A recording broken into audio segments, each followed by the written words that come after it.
Your Holiness, if I may. Yes. Thank you. My name is Liz Walker, Reverend Liz Walker. I am the transitional pastor of Roxbury Presbyterian Church.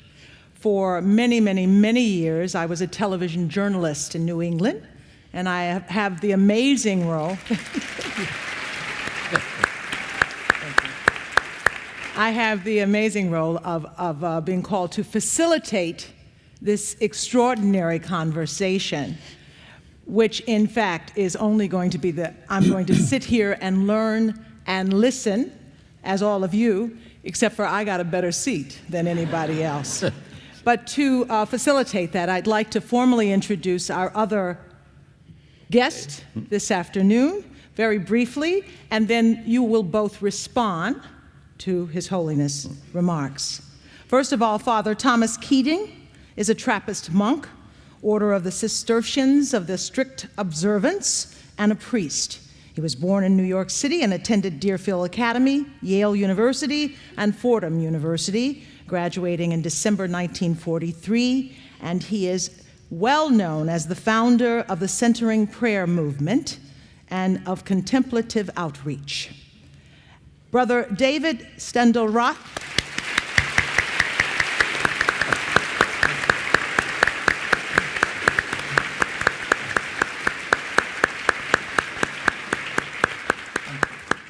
Brother David Steindl-Rast was born in Vienna, Austria.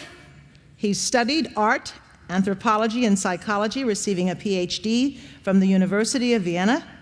And since 1953, he has been a monk of Mount Savior Benedictine Monastery in New York. He was one of the first Roman Catholics to participate in Buddhist-Christian dialogue.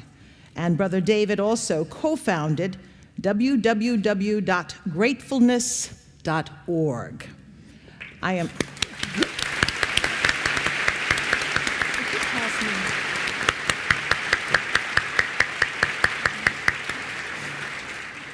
And so now to formally respond, we're going to begin with you, Father Keating. First of all, I'd like to tell Your Holiness how deeply grateful I am for your initiative and your example. I've come a long way today to visit you, even though I'm a little older than you.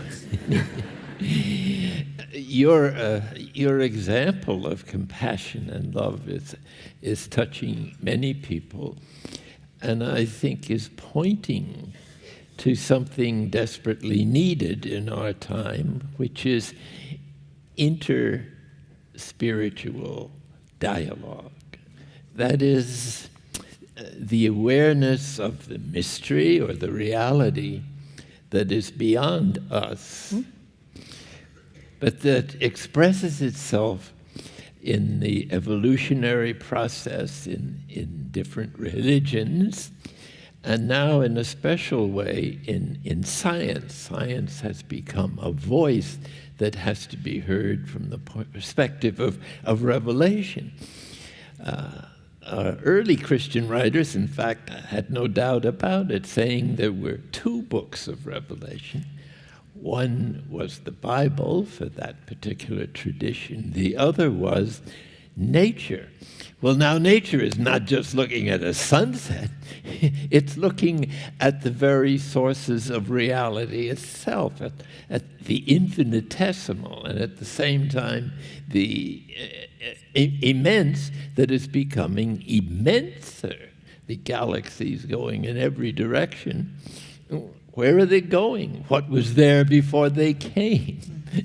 Will it ever end expanding? These are questions that teach us something about the creative forces of nature, whatever your particular understanding of them, and invite us to see reality with a new truthfulness based on the evidence that science can give us, both in the external world and in the study of the human person, especially the brain, which so far is probably the masterpiece, the human brain, of of the evolutionary process, and an invitation in its capacity for change and improvement to move humanity into areas of development and compassion that have never been possible before, that now are within a reach because we can extend our senses through science,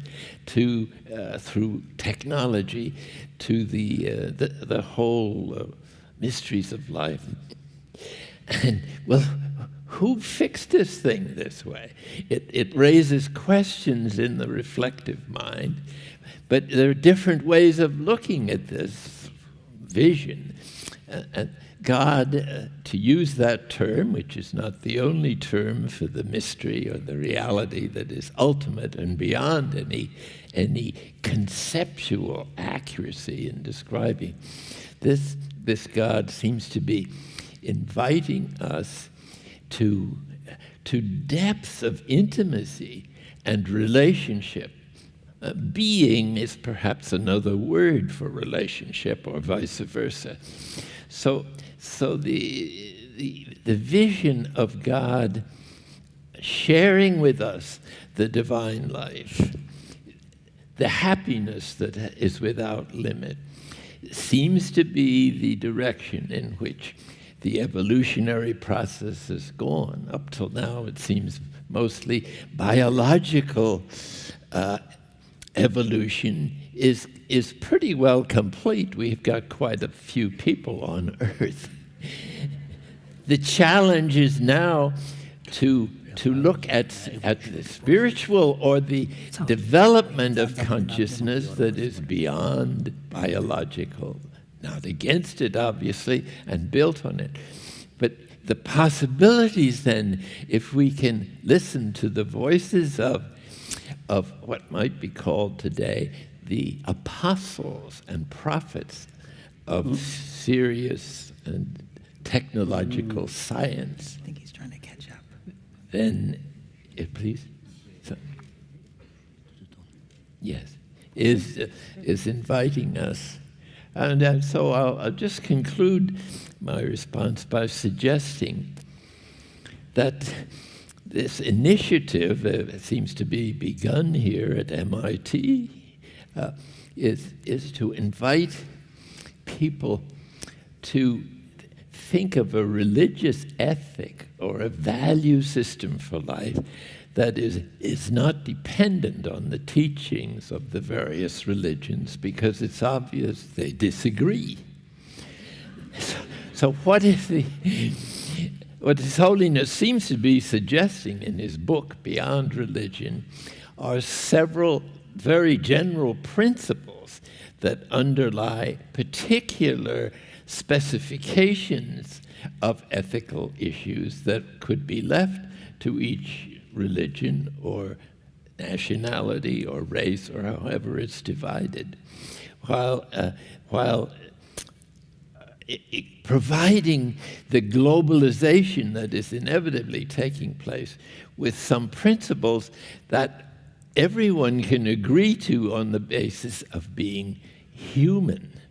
And he suggests one of them, because I know there's not enough time to go into all the wonderful things in his book, but it's the interdependence of everything created or everything that manifests in the visible universe that is becoming a common intuition that is now backed up by serious science, which is saying the same thing from the particular technology and evidence of science.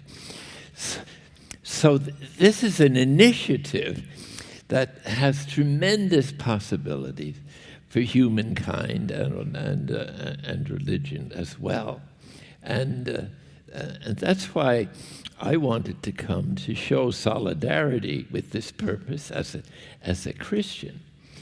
There are many ways that God draws people to himself. Religion is only one way, but it's an important way, and probably will continue for some millennium to be significant because it provides a foundation a foundation that in some ways has to be transcended as our experience of life and of God continue. So suppose we just say, as a suggestion, we could sum up this new spiritual invitation to move into the unknown and the uncharted possibilities of human consciousness when it's been raised above the rational capacities, which we have not quite arrived at fully, but is certainly manifested in a technological way like today. So put it this way: what is the beginning of this journey, by whatever path you are gifted with, towards transcending the limitations of rational consciousness and allowing the human family to continue to evolve? Well, the first one might be called a realization there is an other, capital O. This is the moment of conversion by whatever path you're drawn, whether it's art, science, conjugal love, deep friendship. He's catching up with us. Yeah. Go. So at some moment in our lives, you may have an experience of a mysterious presence that has no form or reason to be, and you have no background to know what it means, but you have the experience. And so to know that there is a higher power, a creator, or a reality that is, as science is telling us, is vastly bigger than our ancestors had. Finally, the next step might be to become the other, capital O. And this is the territory of religion or paths or self-help groups or service and everything else. This is where religion is crucial. And that moves towards union and unity, and perhaps the ultimate state that hasn't been achieved by most of us is the realization there is no other. There is no other.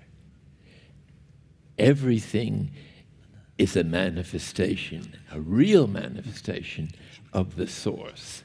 And that source is inviting, especially all thinking beings, into the very life of God, into the happiness, into the compassion.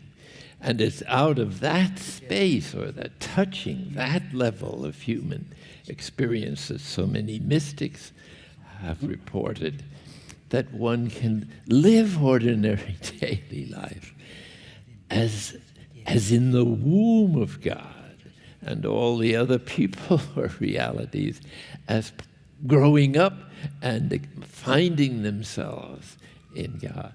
I think we can all understand that if you're in a womb with somebody else, it's a good idea to get along with. You don't have to be a mother to know that. So we're growing up in God.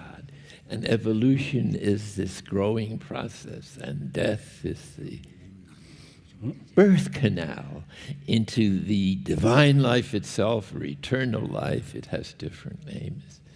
And this is the journey that has been promoted in the world's religions, and it's that cream that must be allowed to come to the top, so that we not only respect other religions, but can love them for the manifestation that they offer of God. Thank you. You can. Well done.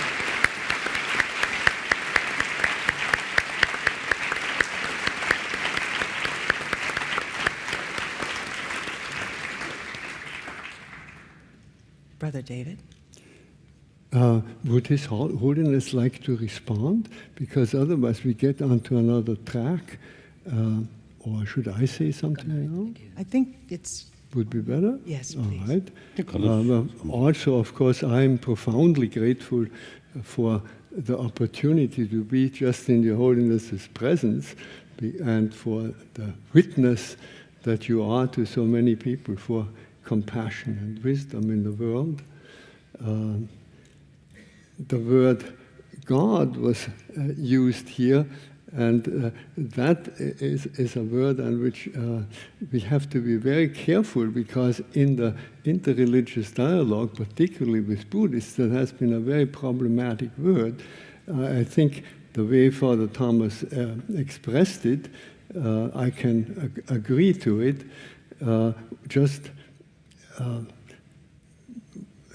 One has to be careful that the word God, that we make it really clear that God isn't somebody, and as a brother of Father Thomas Merton, whom you well know, so wonderfully put it, above all, God isn't somebody else. God isn't somebody else. You are it. God is a name for that mystery. It's a word that stands for that mystery that surrounds us and with which we are as human beings, not as anything else, but just as human beings confronted with this absolute mystery. We don't know where we come from, we don't know where we go to, we are confronted with this mystery. Life itself is a mystery with which we are confronted, and we have the choice to either trust it or distrust it. If we distrust it, it's the end. We get from one problem into the other. If we trust it, it's a great experience, and it has its ups and downs, but that is what faith is called. And this is my first opportunity in public to thank Your Holiness for writing the foreword for my book about the Creed, in which I express that. And the great joy, and I'm sure it will be a great joy for Your Holiness, is that many people in the Catholic Church and Christians in general have said, oh yes, this is what we really believe, and we are glad it's expressed in that way. And I have had, so far, no problems with any authorities. In fact, bishops have also said, yes, we would put it differently, but it's undeniable. So we are on the right path in expressing it this way. God isn't somebody else. But our relationship to God, this faith, this basic human trust that unites all religions and is just differently expressed in the different religions because they arose at different times and under very different cultural and historic circumstances, but it's one basic human trust in life, trust in that mystery. That is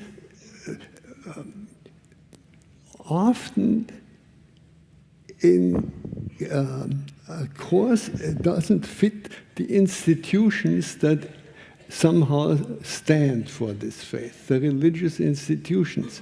And Your Holiness referred to the French Revolution, and that was such a clear case, because at that time, before the French Revolution, the church in France, the authorities, the institutional church was really totally enmeshed with the power structure.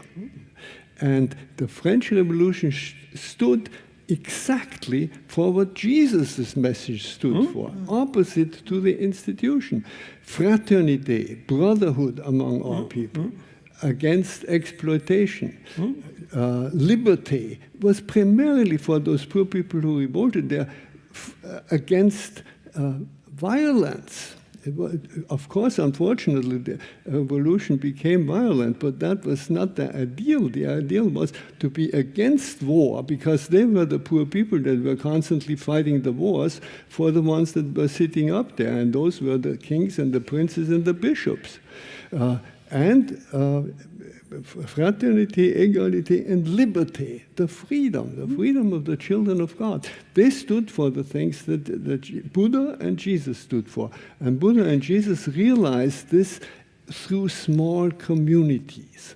So I think it can only be lived in a small community, in a non-violent, sharing, caring community that, as Your Holiness said, spreads then one community, another community, until the whole world is more peaceful and different from that power structure. It is a non-violent revolution against that power structure.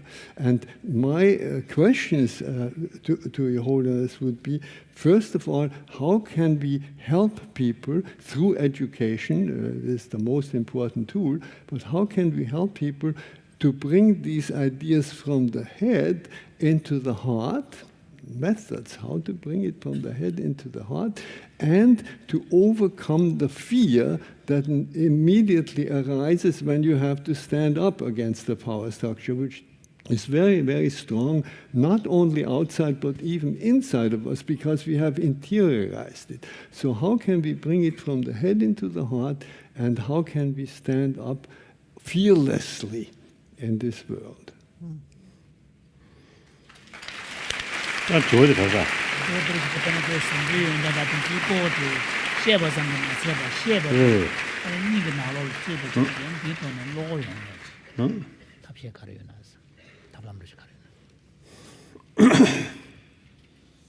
Firstly, I want to share with mainly my two spiritual brothers the promotion of religious harmony, another my commitment,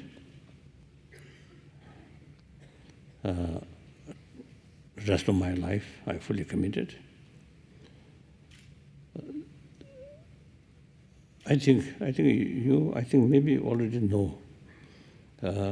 Whenever I participate in interfaith meeting for promotion of understanding among different traditions, my usual way of approach is, firstly, make clear all the differences. Then these differences actually for same goal. In the philosophical field, a lot of differences.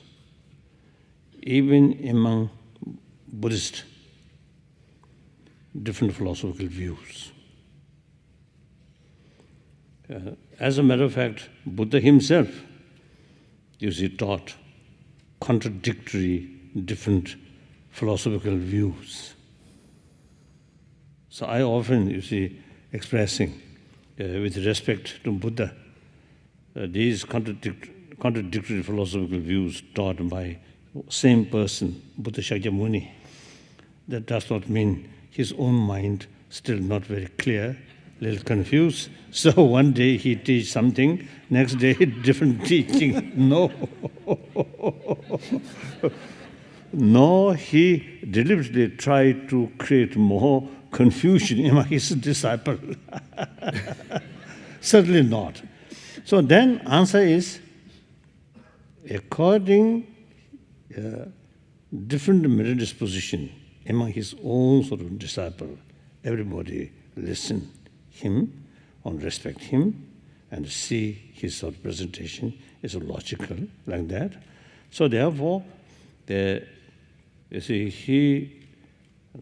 never sort of imposed his sort of certain views. He taught according disciples' mental disposition. So therefore, among the disciples, different mental disposition, so he compelled to speak different views, different philosophical views. So what we learned from this, then naturally, the last 2,000 to 3,000 years, you see different places, different area, like Arab, India, and Egypt, and some other places, the climate condition different. Therefore, people's way of life also different. With that, different cultural heritage. So with that, different mental disposition. Therefore, you see, different time, these great teachers, you see, came and teach according their need, their sort of mental disposition. So it helped. It sort of get immense inspiration from millions of people, not only in the past, but even today and future also. Therefore, you see, doesn't matter the different philosophical views, same purpose. Then main sort of message or practice of love, compassion, forgiveness, all these things. So that, I think, almost same. One time, I visit one Muslim community.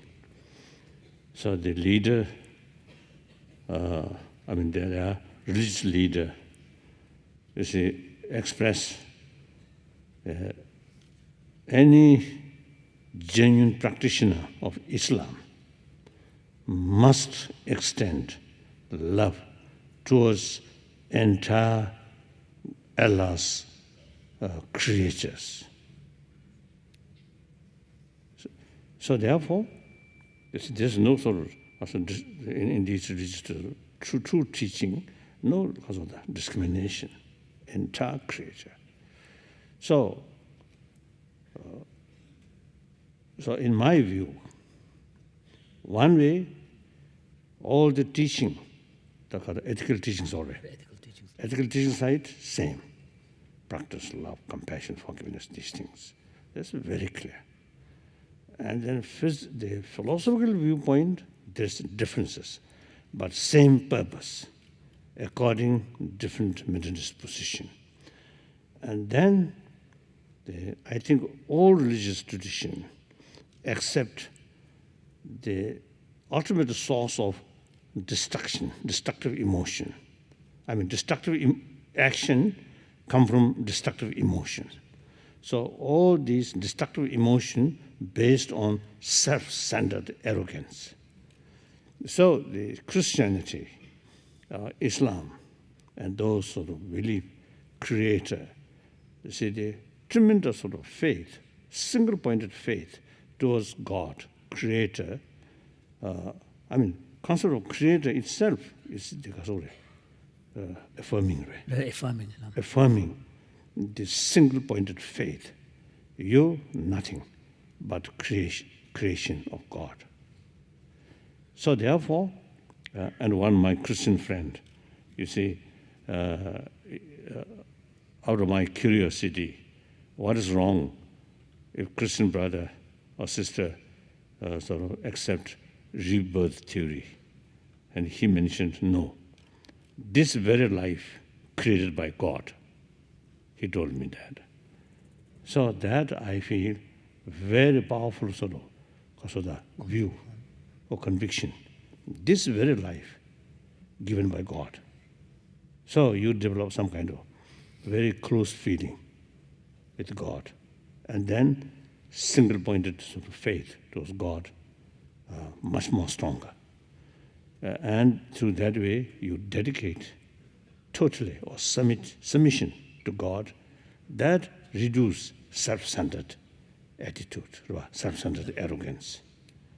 Buddhists use selflessness theory, no independent self. So use different method, but same sort of effects reduce self-centered sort of arrogance.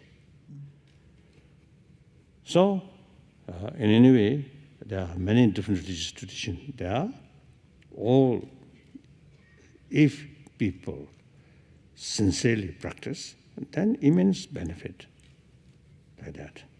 So that's my way to promote intelligence understanding. 다 공부 좋지. 단데 더 셈네 심바 간시실라 마 닝날 마 밥제. 령하고 죄배들. Now your question. Specific question. Emotions, animals, we human beings, we all have,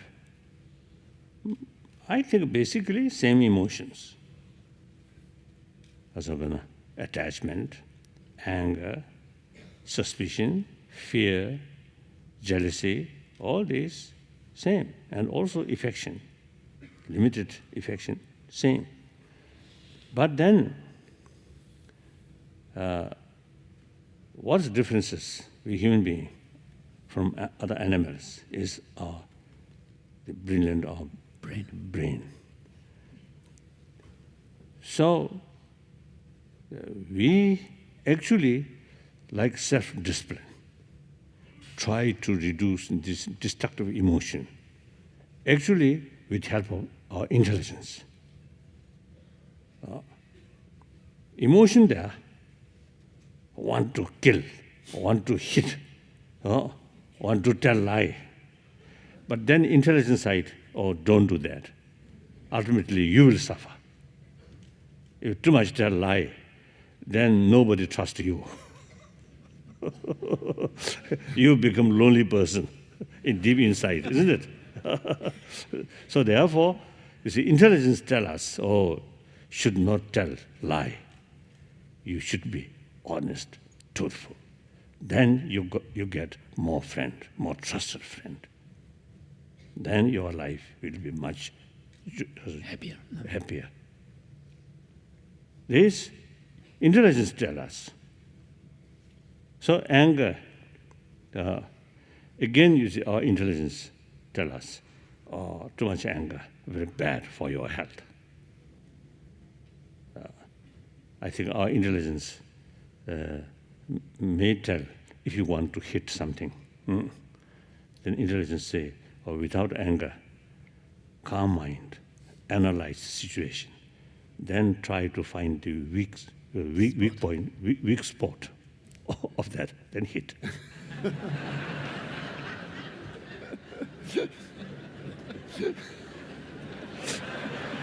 So we always say, in order to sort of some kind of guidance, regulate our emotion, intelligence.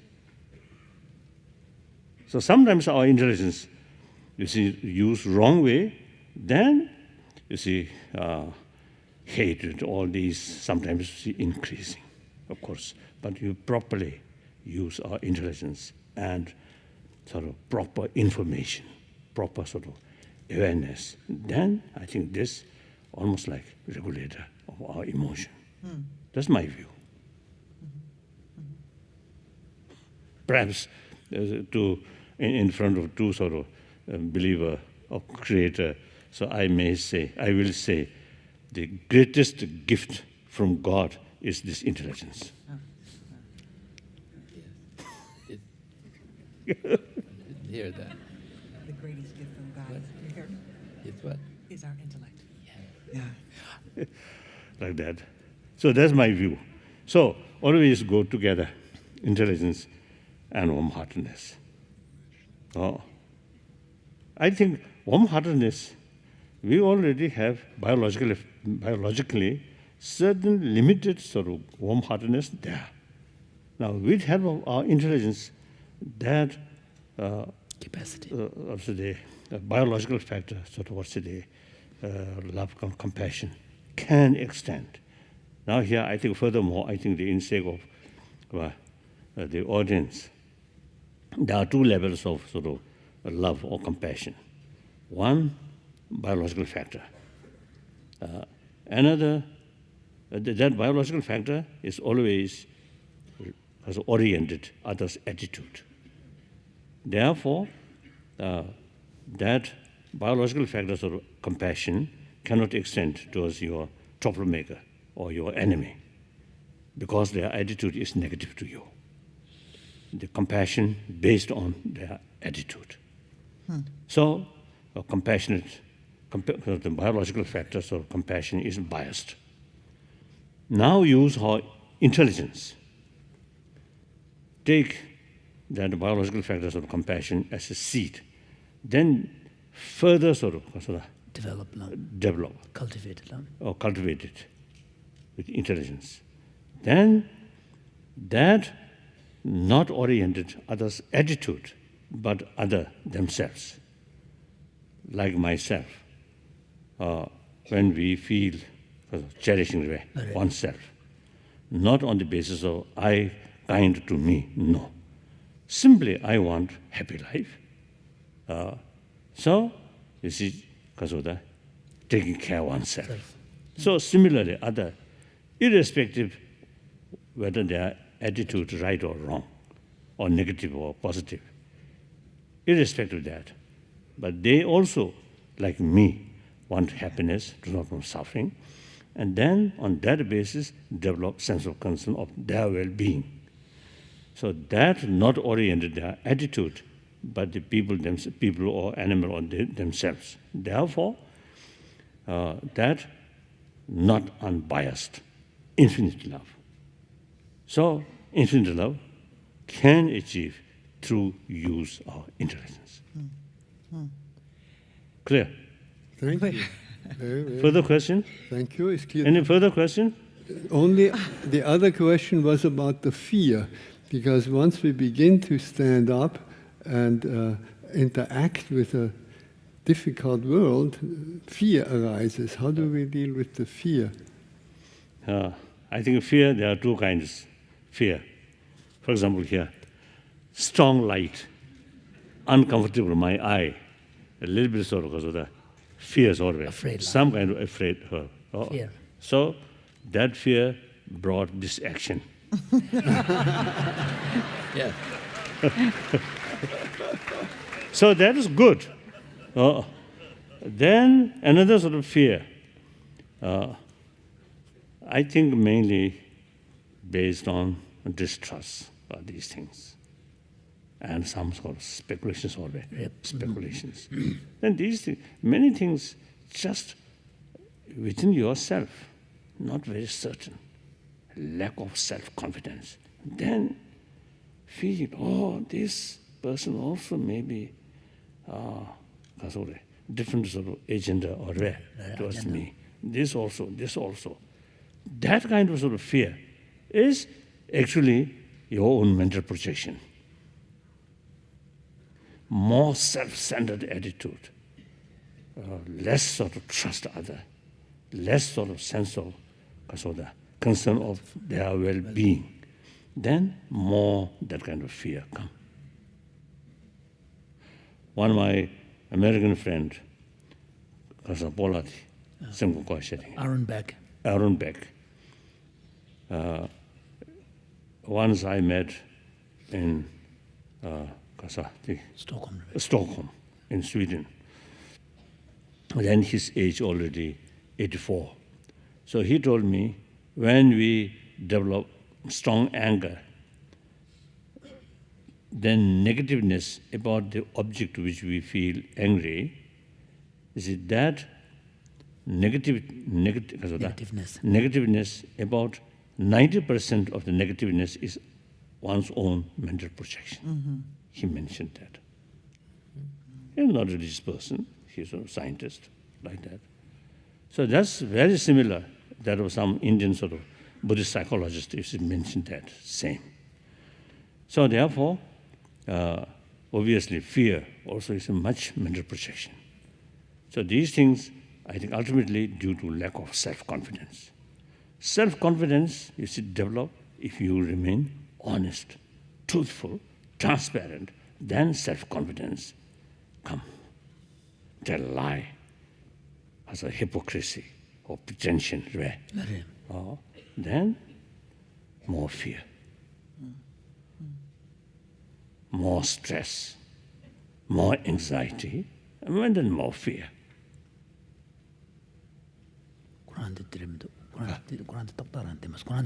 But what? And then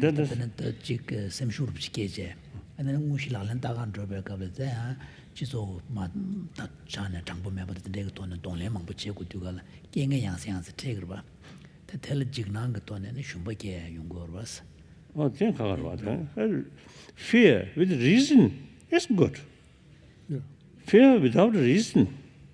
But reason, as I mentioned earlier, much sort of the mental protected sort of reasons also there.